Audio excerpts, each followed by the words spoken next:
Pessoal, a gente está começando mais um podcast nosso aqui, nosso experimento radiofônico. Estou eu aqui, Márcio Chenardi, estou aqui com o Renan Franze Olá, tudo bem? e Antônio Navarro, sempre presente. Opa, boa noite. Antônio Navarro, qual é a nossa resenha hoje, nosso papo? Bom, nossa resenha hoje são as trilhas sonoras, tudo aquilo que a gente escutou musicalmente em filmes e que nos marcou e talvez até tenha nos feito comprar discos daquela trilha. Por exemplo, da minha coleção de discos de vinil, os únicos que eu não me desfiz foram os de trilha sonora. Então, vejo a importância disso para mim, né? Eu acho que vou começar esse papo meio comentando que nos nossos encontros aqui no nosso podcast, a gente sempre acaba entrando muito em trilha sonora, a gente sempre fala de trilha sonora, mesmo quando são outros assuntos. Então, eu acho que esse programa não vai ser um programa único de trilha sonora dentro da nossa história. Assim, a gente certamente vai voltar ao assunto, vai explorar, seja buscando determinado filme, determinado músico ou determinado gênero, a gente vai voltar ao assunto de trilhas sonoras novamente, ou determinada época e tal. Hoje é um programa mais abrangente para a gente falar um pouco mesmo das nossas influências, eu acho, das coisas que a gente tá a fim de botar na mesa e conversar sobre trilhas, sobre caras que fazem trilhas, né? E aproveitando que a gente tem um cara que faz trilha aqui entre nós, que é o Renan, eu acho que podia começar com ele falando um pouco da importância da trilha sonora, né, para a vida dele, assim, que o Renan entrou nessa um pouco, acho que foi descobrindo a trilha sonora no cinema, né? Uhum. A importância para mim. Que pergunta aí, Márcio? Não, eu O... só quis dizer assim, né? Sim, sim, Tu é um sim, cara que se sim. tornou um músico, quer dizer, tu já era músico, mas tu se tornou um músico de cinema, né? Então, É que para mim foram duas coisas assim separadas. Quando eu era pequeno, eu comecei a ter interesse por música e também um pouco depois, na verdade, mais perto da minha adolescência, eu comecei a consumir muito audiovisual, assim. Eu acho que eu peguei também a ascensão, assim, das muitas videolocadoras. Eu tava sempre pegando muito filme, assim, eu indo pro cinema no final de semana. E... Mas eu nunca tinha juntado esses dois mundos, assim, porque enfim, quando eu criança assistindo, eu não tô pensando em quem é que tá dirigindo, quem é que escreveu, quem é que nada, assim, eu tô simplesmente absorvendo o que que tá acontecendo ali. Mas quando eu comecei a avançar com música e também assistir outro tipo de cinema, que eu já comecei a prestar mais atenção em quem é que estava dirigindo, quem é que estava envolvido, você começa a ver os nomes se repetindo e começa a se destacar isso aí. Ah, e assim, tem que lembrar também, agora em 2026, é muito fácil ali no Google colocar tal filme. Tu clica no link do nome do compositor. Vou dar um exemplo, assim, para mim é importante para comentar isso, que é o Danny Elfman. Então, assim, quando eu era criança, e assisti O Estranho Mundo de Jack, que eu acho que é o primeiro, assim, mais óbvio, eu assisti antes disso, tipo Batman e outras coisas, mas O Estranho Mundo de Jack foi particularmente importante. Eu amei as músicas, fiquei muito grudado na trilha e tudo mais. Foi uma coisa que foi diferente pra mim. Era um musical, tem todo aquele contexto meio esquisito ali do Natal, mas é Halloween e tudo mais. É linda a trilha sonora. Mas eu não tinha como facilmente descobrir, por exemplo, que ele também era o cara que era o vocalista do Oingo Boingo, né? Então, eu nunca tinha construído muito umas pontes, assim, entre música popular, assim, tipo de bandas que eu curtia, o rock, com o trabalho que se fazia em cinema. E eu tinha uma visão, assim, do que era os compositores que trabalhavam com cinema. Eu achava que todo mundo era mais ou menos o perfil do John Williams, que era o único nome, assim, mais forte que eu conhecia, e em segundo lugar ali o Alan Silvestre vindo logo atrás, assim, que era o outro segundo nome forte. Mas eu sempre tinha essa visão, achava que era uma pessoa com uma idade muito mais, assim, avançada, que tinha tipo, um conhecimento acadêmico muito grande, que não, sabe, geralmente seria pianista e que, sabe, que tu cria toda essa fantasia, assim, que a pessoa não só compõe, mas ela arranja tudo sozinha, ela rege tudo sozinha, tu fica com umas referências muito, muito grandiosas, assim, do cinema. E foi só depois, a partir ali do início dos anos 2000, que eu fui conseguindo encontrar mais informações que também me abriram um pouco o leque de quem mais estava, né, fazendo música para cinema e esses outros gêneros também que tinha, né? Não só pensando só no orquestral, mas às vezes fazendo alguma coisa mais de música eletrônica, mais experimental, aí tu começa, já cai numa coisa tipo, sabe, Sorcerer lá com Tangerine Dream fazendo, com William Friedkin, tu começa a abrir um pouco mais esse leque e começa a parecer mais possível estar envolvido nisso, né? Mas, assim, para mim era... Eu reparava muito, eu prestava atenção, eu gostava. Também comprei álbuns de trilha sonora quando eu era nos anos 90, daí já era mais os CDs e tal. Mas eu ainda não estava pensando em fechar assim, essa ponte entre as duas coisas. Eu não sei se eu te respondi, Marcos. Acho que eu até Não, já acho esqueci a que pergunta. não, acho que sim, não. Era mais assim a tua introdução a tua profissão, né? Assim, né?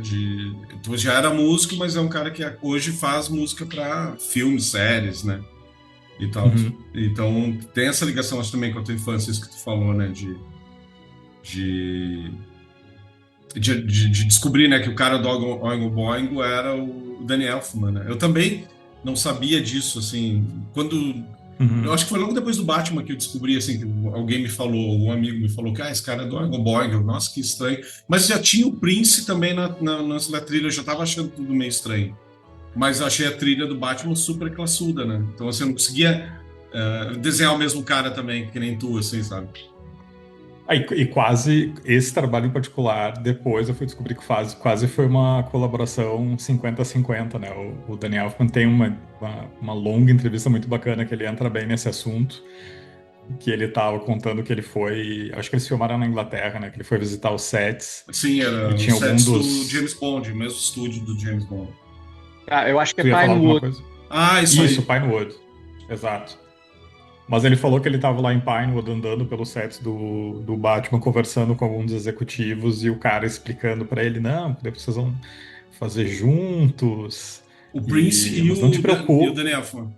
Ele estava explicando para o Ah. Danny Elfman que o Prince ia fazer, eles iam fazer juntos, e não, vai ser legal, porque vocês vão poder colaborar, mas não te preocupa, Danny, tu vai ser o capitão do navio ainda. Aí ele disse que ficou pensando assim, eu não gosto de navios, eu não gosto de navio, eu não quero ser capitão de navio. Mas ele declinou o projeto, originalmente. Ele saiu fora porque ele não queria. E dá para entender ele, assim, porque eu acho que ia ser muito difícil colaborar, assim, dessa forma com o Prince como estava imaginando. A Prince acabou saindo, ele fez o filme. Eu acho que esse é um dos discos que o Navarro deve ter. Inclusive, eu comprei, eu estava viajando na época do que Batman estreou e comprei a trilha sonora lá fora, estava nos Estados Unidos. E aí, lá, não sei aqui no Brasil, mas lá saiu em 2 discos de vinil. Duas. Um É. com o Danny Elfman, toda a trilha instrumental, incidental, e o outro todo com a trilha do Prince. E isso tudo foi definido quando eles estavam gravando.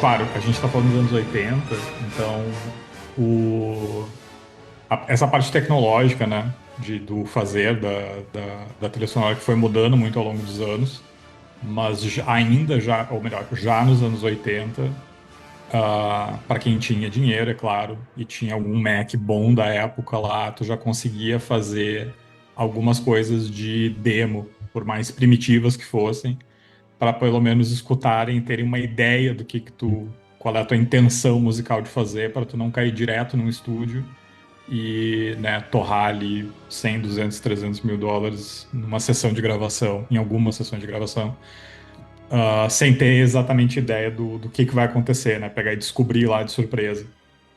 E o Elfman falou que quando eles estavam lá gravando, e ele disse que foi bem no momento que eles estavam fazendo a marcha, aquela de abertura, um dos executivos, assim, não tinha escutado nada, não tinha visto nada, o cara pirou, assim, escutando aquilo.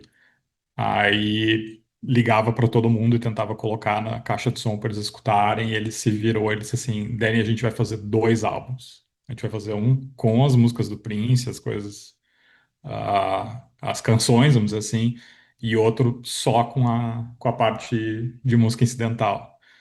Aí o Danny disse que ficou na época, tá, isso é conversa, tá ótimo, que bom, fico feliz que tu gostou, mas, tipo, nunca foi feito isso, até aquele momento. Acho que aquela foi a primeira vez que foi feito 2 álbuns de trilha sonora, um só para as canções e outro Uhum. só para a parte de música incidental, assim, dele. Eu acho a trilha do Batman, do Danny Elfman, a icônica, né? Tanto que no último Batman, foi no último, não, aquele que o Michael Keaton retorna, eu acho que foi o penúltimo, e quando ele entra a trilha do Danny Elfman, nossa, Ah, é um é, momento. não, é super. Não, e tu vê, a trilha do Danny Elfman, ela tinha uma missão muito importante. Porque eu me lembro que quando surgiu os boatos na época do filme do Batman e tal, né, em 89, isso, eu vi a revista 7 e o que eu quero dizer é que ela tinha que destruir a trilha do Batman dos anos 60, né? Uhum, Ela tinha que apagar aquele rastro. E eu achava Uhum. que não ia acontecer, assim, eu não sabia muito o que esperar. Tanto que eu tava, me lembro que estava no mercado com um amigo meu que a gente ia folhear revista no supermercado, que a gente não tinha grana para comprar revista, ficava no supermercado folhando revista, o Vladimir. E a gente olhou uma foto do Batman, a primeira foto que saiu do Batman, não me lembro que revista foi, nem era a revista 7, eu acho, era tipo uma Veja, e a gente olhou e disse: "Ah, isso é o boneco do Batman? Não, isso é o cara vestido de Batman, já é um boneco do Batman." E a gente, nossa, vai ser. A gente não sabia o que esperar. E acho que a trilha super combina com essa muito. roupagem, né, nova do Batman, né? Incrível como transformou isso, né? É Sim. que também, né, tipo, não teria como as duas coisas, né? Tu não teria como colocar a trilha do Elfman no Batman antigo e também tu não conseguiria colocar aquela trilha antiga nesse Batman do Tim Burton, porque é outra estética, é outro estudo, É, né? Esse aham. Batman deles é o Dark Knight, né?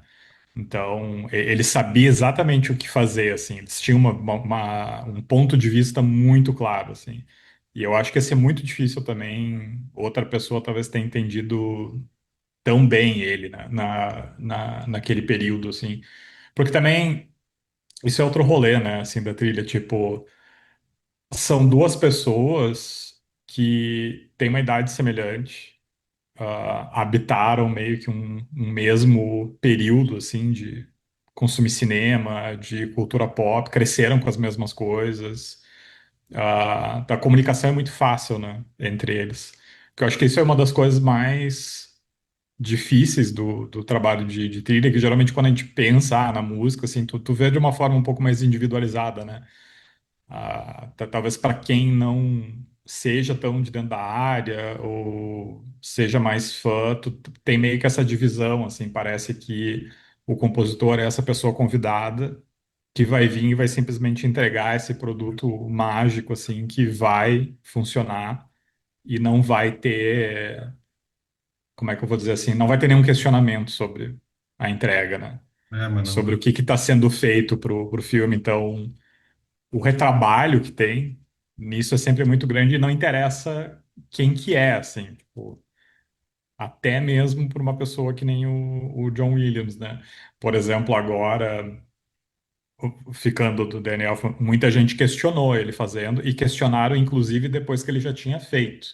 Porque a conversa que tinha de bastidores durante muitos anos, talvez mais de uma década, inclusive saiu matéria sobre isso em revista de música americana, é que o Danny Elfman era uma fraude. Porque ninguém acreditava que ele, sendo vocalista do Oingo Boingo, teria escrito aquelas músicas lá, nem trabalhado naqueles arranjos, nem nada. Que inclusive um dos o guitarrista do Oingo Boingo, ele é formado, sei lá, na UCLA, ou Berkeley, alguma coisa assim, ele tinha mais experiência com isso, ele que fez toda a parte de orquestração. Embora, claro, o Adrian Elfman fez a orquestração dele, só o Steve Bartek, que é esse outro cara, esse outro membro, entrou arrumando muita coisa. Mas, assim, o Danny Elfman não recebeu nomeação nenhuma sobre aquela trilha. O Danny Elfman não tem nenhum Oscar até hoje, talvez pouquíssimas nomeações, né?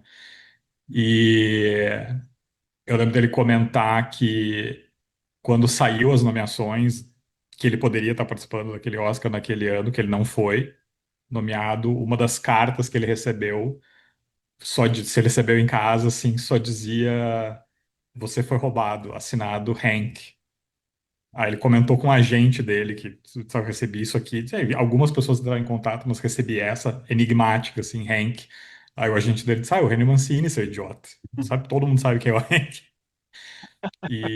Mas todo mundo ficava falando que não era ele que fazia, Que Uau, viagem. não que sabia. Mas era alguma outra pessoa contratada, assim. ele já não tinha uma experiência anterior com o Tim Burton naquelas animações? Ele tinha Ele tido, né? tinha, não, ele tinha feito antes desse, ele fez Do aquele Pee-wee, filme não do fez? Pee-wee, É. o Pee-wee Herman, Que eu tenho isso. certeza que o Navarro também tem essa trilha. Não, essa trilha o Navarro não tem, mas o Não, DVD o Navarro tem. eu tenho o Blu-ray especial com comentários e tudo mais. Olha aí, cara. E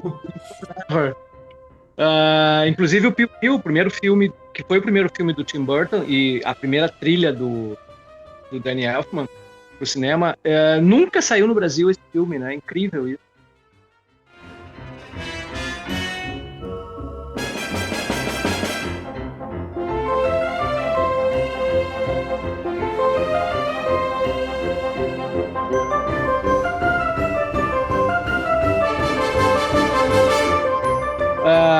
Eu ia comentar, traçando um paralelo entre um outro cara que também atua numa banda e que eu fiquei surpreso quando eu ouvi a primeira trilha dele, é o Trent Reznor, do Nine Inch Nails. Sim, Só sim. que uma diferença, quando o Danny Elfman começou a fazer trilha mais consistentemente, ele saiu do Oingo Boingo, acabou. Né? Eu acho que quando ele lançou a do Batman, já tinha sido lançado o último álbum do Oingo Boingo, se não me engano. Mais ou O, menos. ah, Desculpa, fala que depois eu complemento. completa, por favor. Não, assim, eu não conheço tão bem, claro, conheço o Oingo Boingo, gosto, assim, mas não conheço tão bem a carreira deles, assim. Mas o que eu sei, que eu gosto, consumo e gosto mais do Danny Elfman. Mas o que eu sei é que o Elfman, como é que eu vou te dizer? Ele fez uma migração muito clara da carreira dele. Ele sabia que ele queria seguir esse caminho com o cinema e, eventualmente, assim, largar palco, vamos dizer assim. Eu acho Uhum. até que talvez ele gostasse até mais de estar, tinha mais admiração, assim, por pessoas tipo o Bernard Herrmann e o René Mancini e outras figuras do tipo, assim, pelo que ele fala, pela figura do compositor, assim, ele já se projetava como isso e não tanto como a pessoa do palco. Sendo que a carreira dele é meio tardia, assim, né? Se tu olha, o Sim, o Daniel, ele parece muito jovem, mas ele tá com, acho que 70 já, ou muito perto disso. Se tu olha, tipo, o Oingo Boingo, ele já tava quase com 40, alguma coisa assim. Mas ele já estava projetando vamos dizer assim, uma saída dos palcos, tanto que antes do primeiro filme dele com Tim Burton, qualquer coisa, ele já tinha um agente que já era um agente especializado, agenciando compositores, e ele já estava procurando esse tipo de trabalho, né? Esse casamento deles, assim, dos dois, não é à toa, assim, já tinha agente e tudo mais envolvido. E o que ele falou que ele fez com o Oingo Boingo durante um período, foi que quando ele tinha um trabalho de trilha para fazer, vamos supor, sei lá, o Batman, alguma coisa que era com certeza mais importante, ele não podia estar nem em turnê, nem, sei lá, gravando com a banda, qualquer coisa. Ele pegava o cachê dele e ele pagava os caras para estarem parados. Então, ele estava reinvestindo na carreira que ele queria, assim. Ele não era assim, tipo, acabamos a banda nem nada, assim. Quando dá, eles iam fazer alguma coisa, se não desse por causa da carreira dele, ele ia, tipo, tinha esse acordo com eles, assim. Só que, assim, eu também não tenho, né, detalhes sobre o quanto ele pagava, como é que funcionava, qual é que foi o acordo, mas eu já vi ele falando isso, assim, que quando eles estavam parados, ele pagava a galera, porque a prioridade era os trabalhos de cinema dele. Sim. E Uma ida. o... Não, pode falar. Não, eu estava em Los Angeles, numa loja de discos, e aí, a- conversando com o cara que estava no balcão, era o dono da loja e ele era o saxofonista, ou era o cara dos metais do Oingo Boingo. Ele tinha essa Uhum. loja de disco, tem, deve estar lá ainda. E ele não quis. Eu comecei a conversar com ele sobre a banda e ele desconversou, assim, deu a entender que, pelo menos a saída dele tinha sido meio tensa, assim. Ele não falou do Danny Elfman com uma cara muito amigável, dá para se dizer. Então, Ah, imagino. E tu comentou do Trent Reznor, que ele é legal também de continua falar das... o Nine Inch Nails, né? Então, eu tracei essa relação. O Danny Elfman, ele se dedicou mais a trilhas, né? Ele ficou focado nisso e a banda estava no fim, ou terminou por ali. E o Trent Reznor, ele continua, né? Cada 2 anos ele lança uma trilha nova e, pô, sempre surpreendente, mas a banda segue firme. Pois é, mas aqui é que tá. O Nine Inch Nails é praticamente o Trent Reznor, né? Sim, sim, Sim, verdade. Assim, ele é tem o ele é projeto, mas Ele é é, Humberto Gessinger. É é. verdade. Então, e outra coisa que eu acho que tem eu acho que tem sim uma diferença, e até é bacana falar mais dessa parte também, talvez, assim, técnica, sobre o processo de trabalho, de que é cada um, né? Então, assim. O Elfman, até pela, sei lá, pela admiração que ele tinha de compositores de uma determinada época, ele, tipo o Bernard Herrmann, que eu comentei e tudo mais, ele quis seguir nessa direção desde o início de um trabalho que fosse mais sinfônico, né? E ele tá agora, acho que desde 2016, talvez, acho que foi a primeira vez que ele fez um trabalho sob encomenda, assim, um commission que ele recebeu para uma peça de concerto, acho que era alguma coisa para violino, alguma coisa assim, que eu acho que ele está agora tentando também, aos pouquinhos, se distanciar um pouco do cinema para ir mais para a sala de concerto mais tradicional, assim. Não sei se ele pretende migrar tudo, mas o que vamos dizer assim, exige uma dedicação muito diferente em termos de tempo e horas de trabalho, assim, quando tu está trabalhando com essa linguagem mais orquestral, ainda mais se tu pega uns trabalhos para fazer, assim, tipo, vamos supor, Batman ou Alice nos Países Maravilhas, qualquer coisa de fantasia, que às vezes é 2 horas, 2 horas e meia de música, assim, praticamente ininterrupta, né? O Trent Reznor, que trabalha mais com música eletrônica e, vamos dizer assim, música mais experimental, que Sim, eu também adoro e acho que são duas ilhas, assim, muito distintas eles, mas tu pega, por exemplo, o primeiro que eu lembro de cabeça, assim, não estou dizendo que é o primeiro que ele fez, mas talvez seja o primeiro, que é aquele The Girl with the Dragon Tattoo, de 2011. Ele, a forma como ele trabalhou com o Fincher foi que eles leram o material, ele e o Atticus Ross, que tinham também, eles trabalham meio como dupla, porque o Atticus acho que tinha mais experiência, assim, com audiovisual. Eles leram o material e o Trent, ele meio que entra no estúdio e fica improvisando, assim, com os instrumentos dele, né, tipo, seja lá o que ele estiver brincando na época ali, tentando encontrar o que que ele acha que é o som daquele projeto. E até eu cheguei a ver o Atticus mencionando alguma coisa, que às vezes o Trent entra e fica ali, tipo, 2, 3 horas, o REC tá ligado, Pro Tools constantemente gravando, ele tá improvisando com um monte de coisa, criando os sons dele, ele sai para ir dar uma volta na quadra, dar uma relaxada, o Atticus entra e começa a editar aquilo ali e criar uma forma, vamos dizer, para aquilo também. Ele, o Trent volta, eles têm uma troca sobre aquilo, mas eles não necessariamente estão trabalhando com o filme e meio que correndo atrás do corte ou correndo atrás de comentários de quem está dirigindo, nem nada. Eles fazem uma massa musical bem grande, assim, robusta, entregam um HD para o montador e tomara que alguma coisa dessas 6 horas de material aí funcione no filme, né?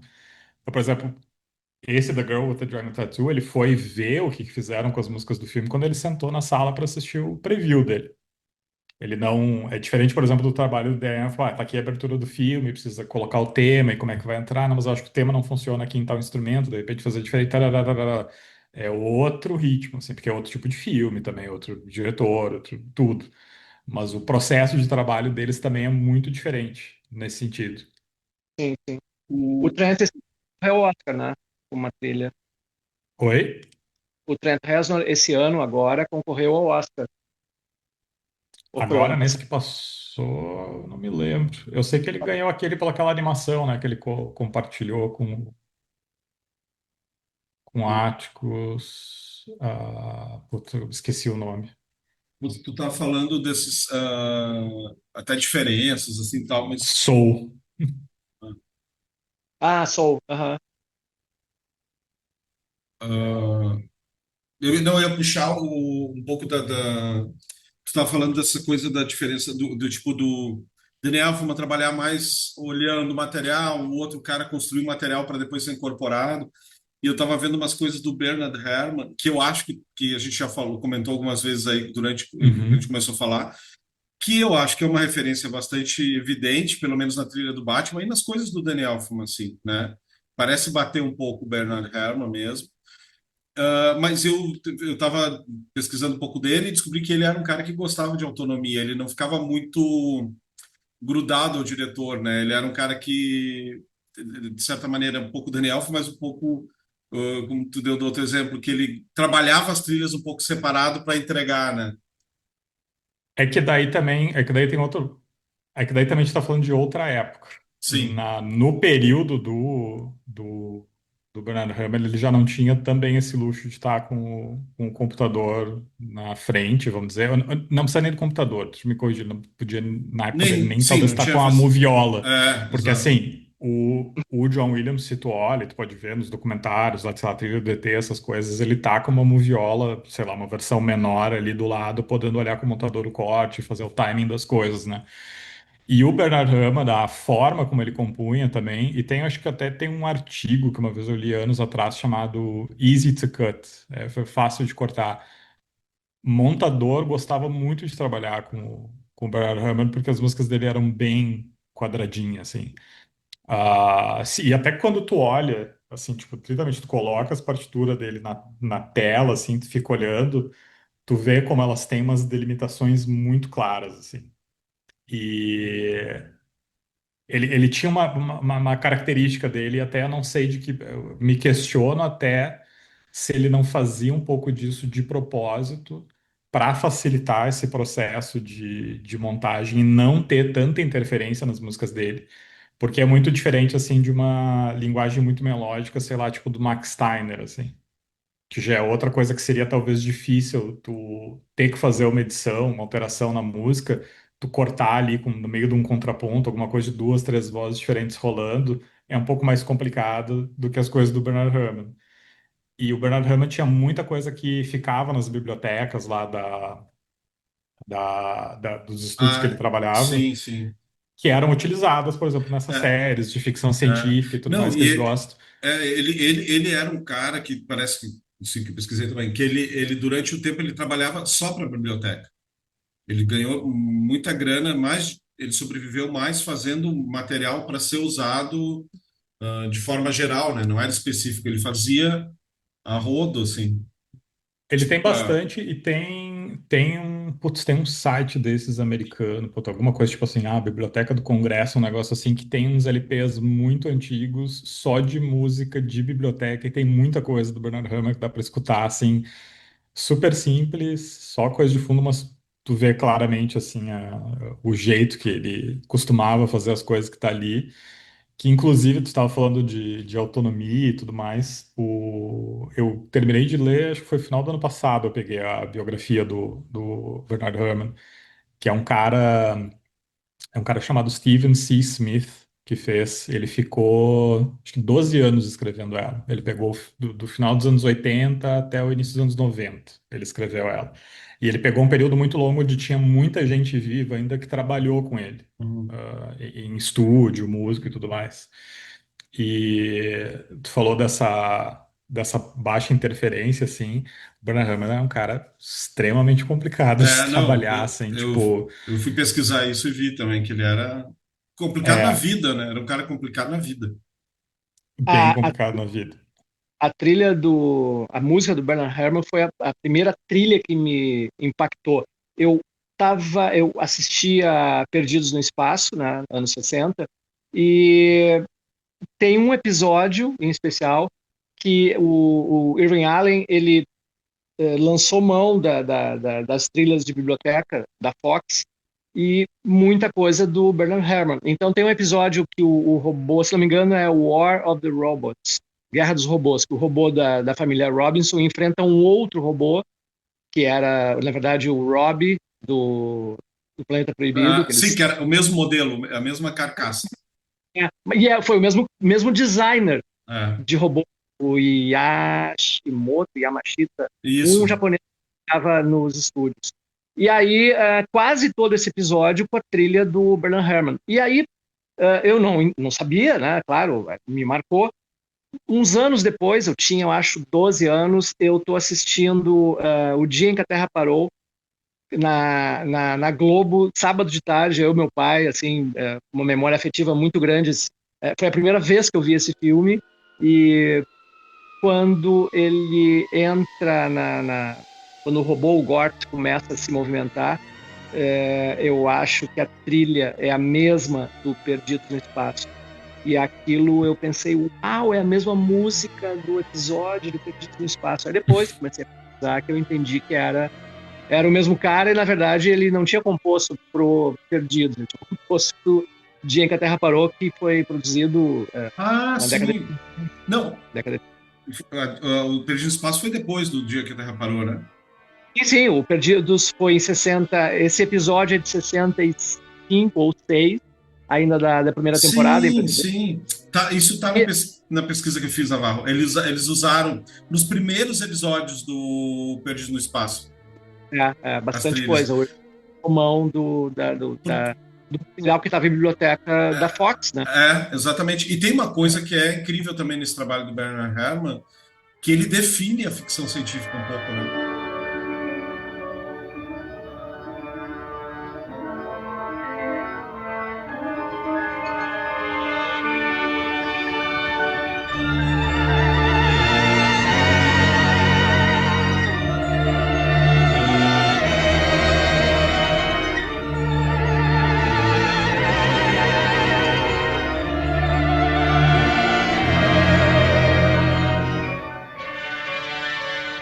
Que eu acho que aquilo ali define muito a ficção científica dos anos 50. É uma trilha que transmite o que é do espaço, o que é extraterrestre, né? Essa tradução no tereminho, ou que seja o que for, a junção de outros instrumentos, mas eu acho Porque o ela. Bernard Herrmann, ele experimentava um pouquinho, né, em estúdio, assim. O Howard Blake comenta que uma vez ele perguntou pra ele, vem cá, como é que tu conseguiu aquele som tão forte ali dos violinos cortando né, em Psicose e tal. E o Bernard Herrmann era um cara bem bruto, assim, agressivo. Ele disse, eu gravei 90 violinos. Você tá, 90 violinos. Eu gravei, tô falando, eu gravei 90 Diz que violinos. ele E era berrava com super. todo mundo, assim. Que ele berrava pra caramba. Era muito puto. E o cara disse, eu mudei de assunto daí, mas o que eu acho que ele quis dizer foi que eles fizeram um overdub, assim. Ah, E ele contou uma outra história engraçada também, que ele... não sei o que que eles estavam, o que que ele ia gravar, e o Howard Blake comentou com ele, disse, eu gravei esses tempos com os caras, eles levaram para o estúdio tinha um bass flute, que é tipo uma flauta baixo, vamos dizer assim, era mais grave, né? Que, enfim, os instrumentos vão mudando, evoluindo para tudo que é lugar ao longo do tempo, assim, então imagino que ali na década de 60 talvez ela não tivesse tão popularizada, né? Aí ele não conhecia, assim, Bernardo Herrmann, bass flute, isso ficou, eu acho que eu vou tentar usar isso aí no próximo trabalho que eu vou fazer e tal.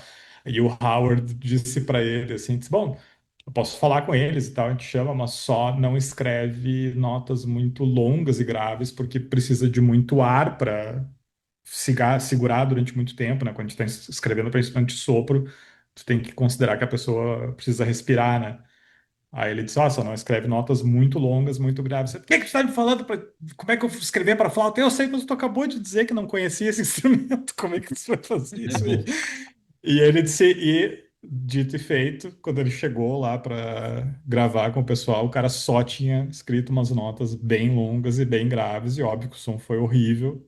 Quem Aí não conseguia. saiu como ele estava planejando, daí ele começou a xingar os músicos. E, cara, isso aqui parece um monte de peido, vocês tudo tocando junto, não sei o quê. Aí o Howard tirou ele do estúdio, assim, disse, olha, tu não vai conseguir, assim, tipo, ter muito o respeito do pessoal se tu continuar lidando com eles dessa forma. Mas ele sempre foi assim, inclusive a trilha sonora do Marnie, aquele filme do Uhum, do Hitchcock, Hitchcock. Sim. o John Williams era pianista nessa trilha. E o John Williams estava lá no dia que o Herman começou a berrar com todo mundo, sei lá por que motivo, e simplesmente todo mundo se levantou e foi embora e saiu, né, de dentro do estúdio e disse, a gente volta a hora que ele não estiver mais ali.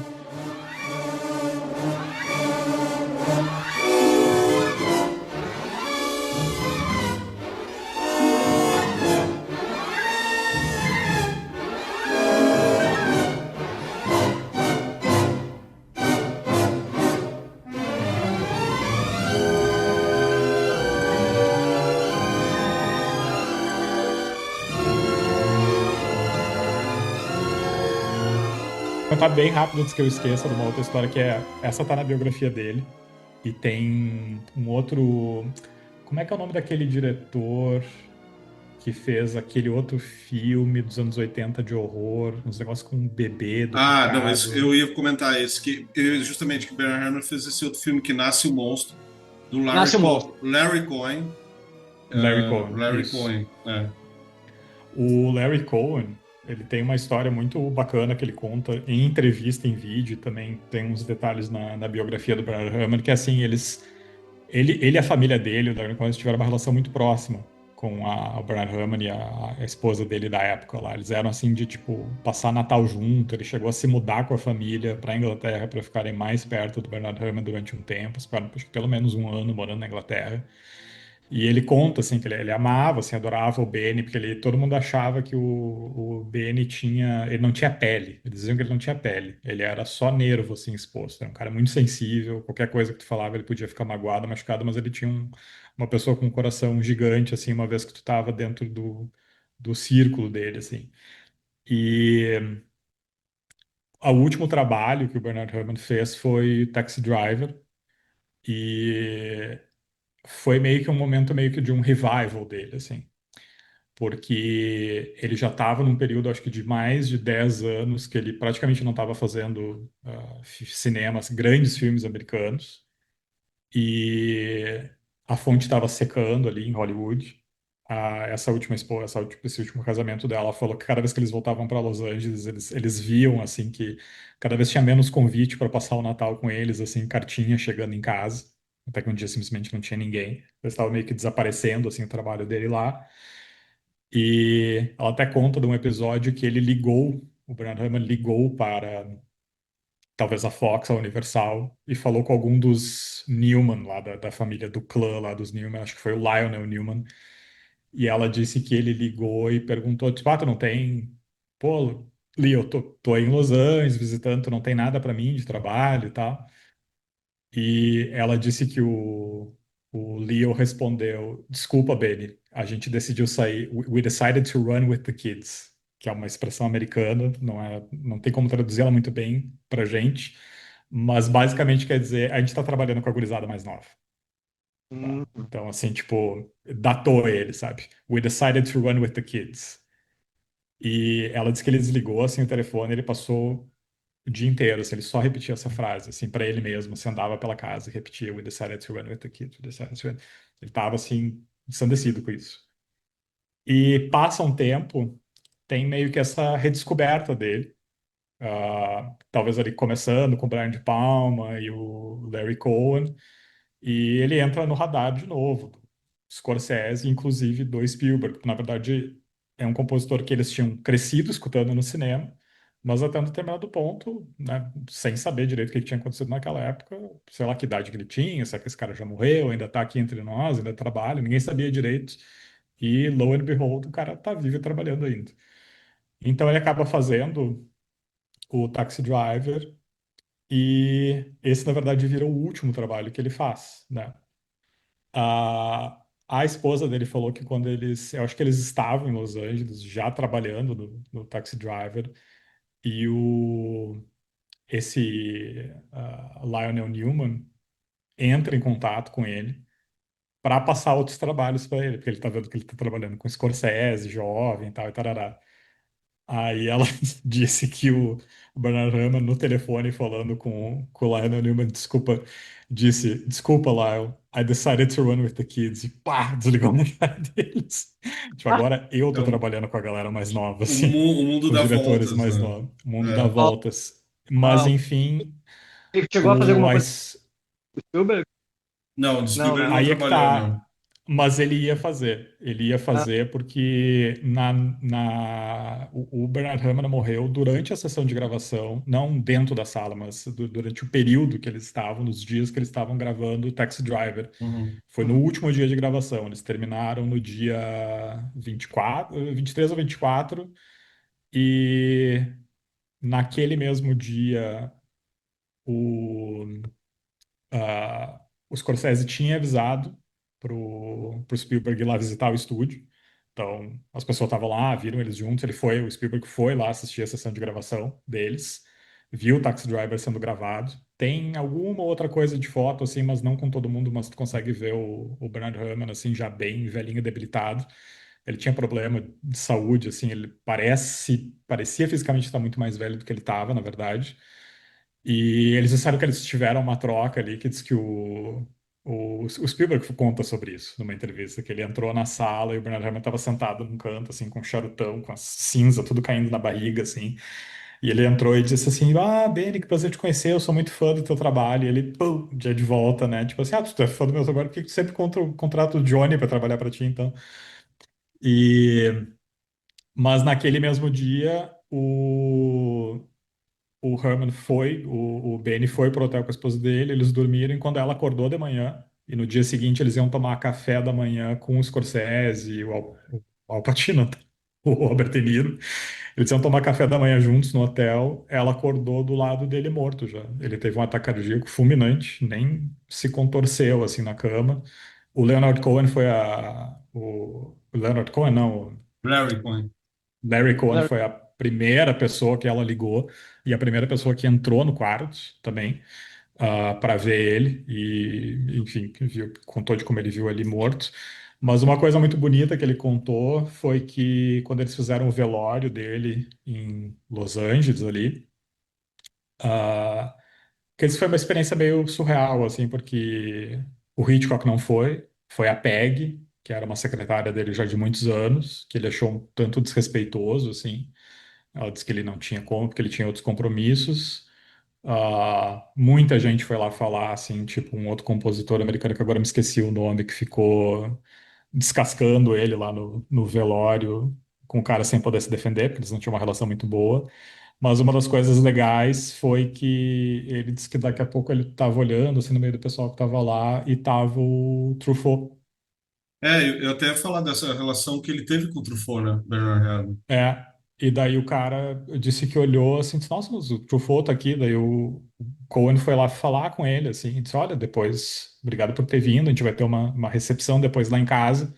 E o Truffaut disse para ele, disse, desculpa, mas eu não vou poder ficar, eu tenho que pegar o próximo voo de volta para Paris. O Truffaut, ele ficou sabendo da morte do Herman. Ele pegou o primeiro voo que ele pôde, foi até Los Angeles só para participar do velório dele e já voltou no voo seguinte, assim.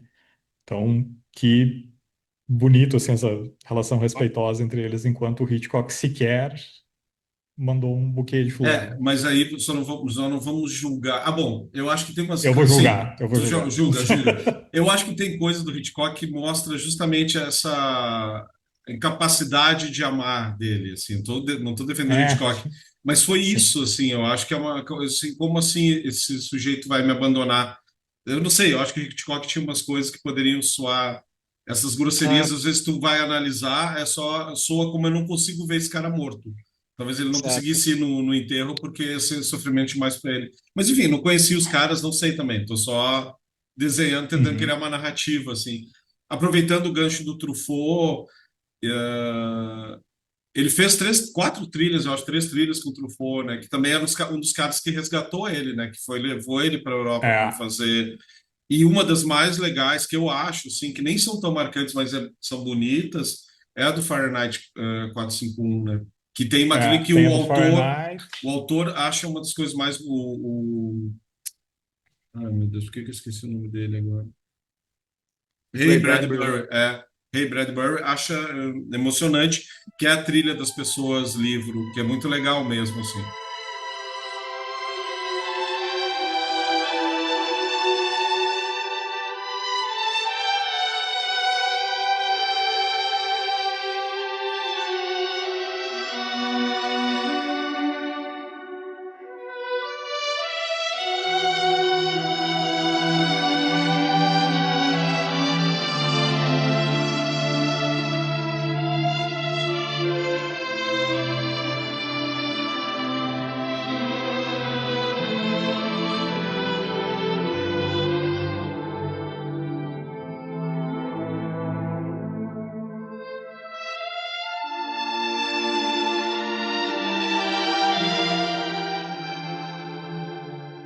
Só para a gente pensar que daqui a pouquinho a gente já vai se encaminhando meio para o final, a gente começou no episódio sobre trilhas sonoras, que se transformou no episódio do Bernard Herrmann, de certa maneira, mas que eu acho justo, tá?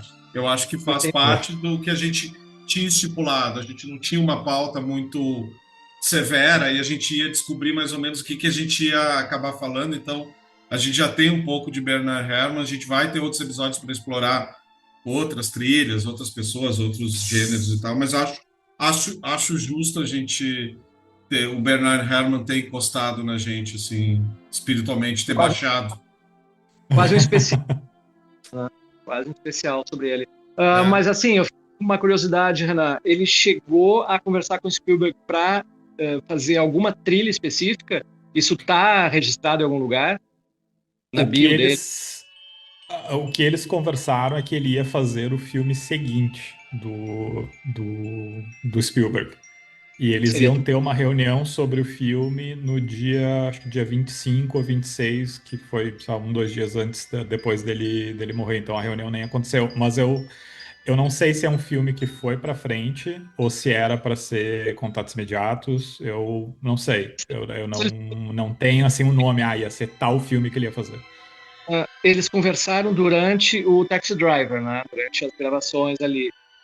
Taxi Isso. Driver 76, então Seis, exato.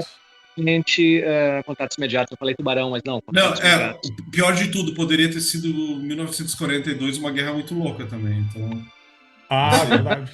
poderia Bernard Herrmann ter abraçado essa bomba, assim. Mas eu acho O, que ele não ia colocar esse filme com ele, não. Ele ia pegar uma linguagem Tanto mais que o próxima. Bernardo Herrmann, tu vê, tu não tem umas coisas que a gente, muito de comicidade, né? Tem de aventura, a ficção científica bastante, né? De fantasia. Ele tem um filme do Hitchcock que é o trabalho que ele acha que foi o mais próximo que ele chegou de comédia, que é aquele. Puxa vida, eu não vou me lembrar do nome. Tem um menino com um revólver, assim, que ele atira Ah, e. é o terceiro tiro. O terceiro tiro. Eu acho que é, não é? Então, esse é o filme que, na opinião dele, foi o mais próximo que ele chegou de estar trabalhando com comédia, mas é uma coisa que ele lamentava muito da carreira dele. Ele gostava muito de comédia e humor, ele queria ter feito muito mais, mas ninguém chamava ele para fazer. É. Outro comentário, o último filme dele que saiu foi o Taxi Driver, porque eu achava que tinha uma coisa do Brian De Palma que saiu póstumamente, que ele É que às vezes tem coisas que acaba lançando depois depois, por um porque motivo, ele por estava outro até trabalhando motivo legal. ele estava trabalhando com Mas o Brian De assim, Palma também. Acho que era, trabalho mesmo foi Taxi foi isso. Driver. Porque eu acho que ele fez das Gêmeas, né? Isso. E eu acho que ele ficou até, se eu não me engano, né, depois que ele morreu, ele estava com duas nomeações até no Oscar. Acho que ele estava com Taxi Driver e Ah, esse filme do Brian De e Palma. esse filme do Brian De Palma, exatamente. E quem ganhou foi o Jerry Goldsmith com The Omen, eu acho. É, Exato. O exatamente. Oscar do Goldsmith. Voltando um pouco pro aspecto do Bernard Herrmann lá, que o Navarro falou antes, mas ele fez muita trilha e tal, e ele foi chamado para fazer a trilha do Além da Imaginação também, né? Mas não entrou a trilha dele, a principal que ele fez, mas a trilha do Além da Imaginação dele é muito usada. Sim, É uma vinheta muito clássica do Além da Imaginação, mas não é a trilha principal, mas ele fez de alguns episódios do Além da Imaginação também.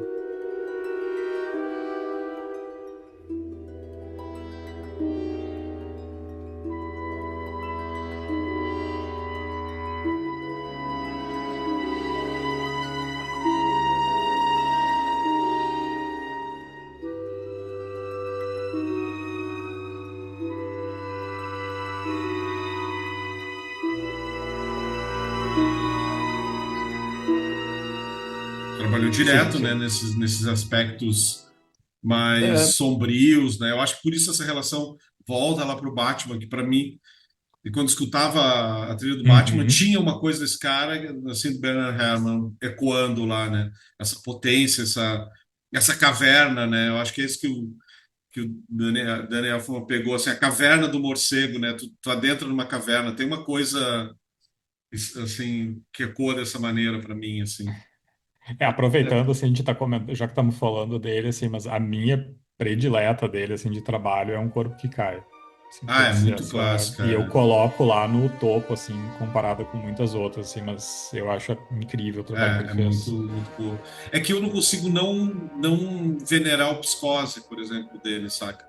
Sei que é meio óbvio, Uhum, mas é assim, é um trabalho que o Psicose é muito absurdo o que ele faz pelo filme, né? Assim, como ele fez por uhum, outros filmes, né? E eu acho que isso também que a gente vai acabar falando de trilha, que a gente pensa que é essa junção, né, de como a trilha é poderosa no audiovisual. Né? É isso, assim, a trilha é o que dá a alma ali do negócio, né? Eu acho que o trabalho dele tem muito essa característica do leitmotiv, né? Assim, marca o personagem, ele dá um desenho pro personagem, né? Assim, uhum. me parece, né? Um pouco assim. No entanto, isso Sim. do dia que a Terra parou, né? O robô, a sim. nave, elas têm a trilha delas. Aquela trilha não é da Terra. Aquela trilha é da nave e é do robô, é daqueles seres, né? Mas tu sabe que até o que eu acho mais importante, assim, do trabalho dele, especificamente, até talvez dessa geração de compositores, é que a, o que eles faziam parece que era muito eloquente e era muito pontual nos filmes também. Eu acho que hoje a gente tem muito mais música que não significa nada. E Exatamente. na época deles tinha muito pouca, comparativamente, assim, pouca música que falava muita coisa, de forma muito clara, em pontos muito Será específicos, assim. muito visceral, quase sempre. E hoje, quem eu sinto que tenta emular, até eu diria, isso é o Hans Zimmer, mas eu não gosto, não consigo gostar do trabalho dele. Ele já tive conversas com amigos que gostam muito e me citaram temas específicos de um ou outro filme, mas eu realmente eu acho ele um pouco insensado demais, assim, um pouco sobrevalorizado. Mas isso vai ser Não, assunto para um programa futuro, meter o pau no Zimmer. Metendo Paulo Hans Zimmer. não, mas até se eu puder brevemente comentar, assim, porque eu acho que daí entra nessa parte técnica, assim, que é importante. Eu acho que eu gosto bastante dos trabalhos do Hans, mas eu acho que a importância que o Hans tem é muito, muito, muito grande para essa indústria, para quem trabalha na área, especialmente por motivos técnicos, assim, porque o que eu estava comentando, daí fazendo a ponte lá com o início do episódio que a gente estava falando do Danny Elfman, e ele poder fazer as demos dele de uma forma mesmo mais primitiva ali nos anos 80, o Hans Zimmer foi a pessoa porque ele vem da música eletrônica também. Ah, ele foi a pessoa que conseguiu fazer uma ponte entre tu poder estar trabalhando com essa instrumentação mais tradicional, assim, de sala de concerto, e criar uma versão demo disso fidedigna, assim. Então ele trouxe a tecnologia dos samplers ali dos anos 80 e ele sampleou a orquestra, né, em todos os seus aspectos, assim, instrumento por instrumento. Ele literalmente se investiu dinheiro nisso nos anos 90. E ele teve um boom muito grande nos filmes, porque os diretores adoravam poder ir no estúdio dele e escutar praticamente assim 90% do que eles iriam escutar depois. Então, por exemplo, assim, os trabalhos que hoje eu tenho que fazer, enfim, todo mundo que trabalha na área, quando a gente usa, entre aspas, instrumentos virtuais, que na verdade é uma gravação de áudio, é como se tu pegasse assim. Eu quero usar a voz do Márcio para qualquer coisa. Eu levo ele para um estúdio, peço para ele ler um dicionário para mim, com várias formas diferentes de falar cada uma das palavras, e depois eu fico com isso na ponta dos meus dedos, assim. Então, quando eu quero fazer, sabe, só o grupo de cellos tocando em staccato, eu tenho isso separado. Quando eu quero fazer o grupo de cellos tocando só pizzicato, eu tenho isso. Quando eu quero só o trompete fazendo uma nota longa, eu tenho isso. Ele foi o cara que destrinchou toda essa parte de forma extensiva, assim, não era pouquinhas coisas que nem a gente tinha, às vezes, detalhes, assim, de instrumento, tipo assim, um acorde inteiro sendo tocado, assim, bang, sabe, todo mundo junto tocando. Sim. Ele esmiuçou todas as técnicas diferentes, então ele dá esse salto nos anos 90 e fora essa importância técnica, eu lembro que o Nolan uma vez falou uma coisa, eu concordo com ele. Ele acha que o Hans Zimmer é um cara que ele sabe encontrar o som do filme. Não necessariamente, ele às vezes está muito mais na função de produtor musical do que necessariamente compositor, vamos dizer assim. Então, se tu pega, assim, por exemplo, o trabalho, tipo ali, sabe, o Dunkirk, o que que ele trouxe para o Dunkirk, com É. aquela questão técnica ali de estar com aquela sensação constante de tensão, Hum, ou sei lá, a ideia que ele trouxe para o Interstellar, essa parte mais conceitual, assim, de vamos trazer esse instrumento que é o órgão, que é extremamente complexo, altamente tecnológico, fazer uma ponte, sabe, entre as duas tecnologias. O negócio do Inception lá que ele fez também, que foi como tinha aquelas camadas ali da consciência, que ele desacelerou aquela música da Edith Piaf e só depois, assim, a gente meio que se dá conta que, na verdade, aqueles bumps que a gente faz com os bam, bam, bam, é a valsa, o ritmo de valsa da música, assim, que tá desacelerado, mas ele meio que reconstruiu, regravando aquelas coisas. Então, essa parte conceitual, assim, talvez ele não necessariamente vá ser, dá para comparar ele com o John Williams em termos assim de temática e orquestração, sabe, essas cores diferentes que ele traz, mas ele cria meio que gruda assim o que ele constrói para dentro desses universos que eu acho muito legal. sim, a dele, das trilhas dele, a que mais me marcou e que eu acho a melhor é a de Dunkirk e é a mais atonal, né? Não tem um tema ali, é uma parede de barulho, mas que complementa as cenas de uma maneira perfeita.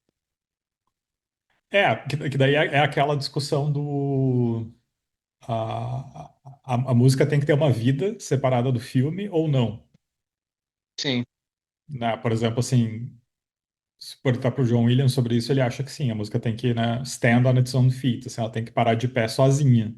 Muitos compositores não acham isso. Isso aqui, para quem trabalha com audiovisual, né? Tipo, não, acho que tem que funcionar dentro da cena, aquele é o propósito dela estar ali. São duas maneiras de, acho que não tem certo ou errado, assim, mas são dois pontos de vista diferentes. E pode ser as duas coisas juntos também. É. Gente, vamos acabando para vamos nossa deixar a polêmica do Hans Zimmer para o próximo episódio, sobre trilha Próximos. sonora, né? Parte 2. Aí a gente vai falar certamente de John Williams e Gary Goldsmith. Não, eu acho que nós vamos ter uns 8 episódios de trilha sonora. Assim, porque eu. Especial para cada compositor. Hã? Não, cada compositor a gente pode ficar realmente um episódio inteiro. Isso que eu falei. E tem gêneros, e tem épocas, e Sim. tem instrumentos. Vão fazer trilhas sonoras de acordeon, cinema gaúcho, sei lá. nem usaram acordeon no cinema gaúcho. Não, eu confesso que eu acho muito legal falar dessa forma que a gente falou, assim, do que o lance de onde é que começou? Onde é que vai? Não, eu acho que não, vai... não é que isso não seja importante, Sim, assim, mas sim. assim, acho que já saturou um pouco de novo, não é que não seja importante, vamos voltar lá do Casablanca. Não, Não, porque a gente vai pegando, eu acho que a tônica dos nossos debates, das resenhas, é essa também, a gente vai pescando umas coisas, né? A gente vai deixando o fluxo contar também um pouco, assim. E a gente acabou, baixando o espírito do Bernard Herrmann, que eu acho tremendamente justo, assim, que ele tenha vindo, né? Obrigado, Bernardo. Pode subir agora.